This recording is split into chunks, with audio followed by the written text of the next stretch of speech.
Ito ay beetroot. Sa Hebrew, ang tawag nito ay sedik. So, balatan na natin. So, nabalatan na natin.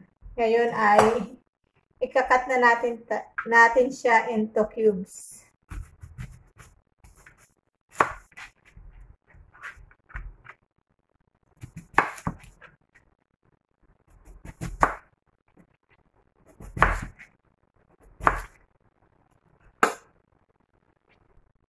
So, kinakat na natin siya at after natin i-cut-cut ay ano yung ating nakat na beetroot. Papalambutin na natin siya. So, ayan na. Siguro abot yan ng 1 oras palambutin. Then, after, lagyan natin siya ng sugar and lemon.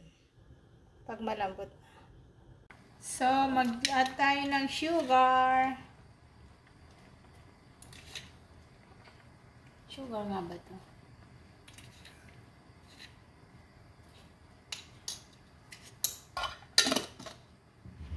Lemon. Add natin ang lemon.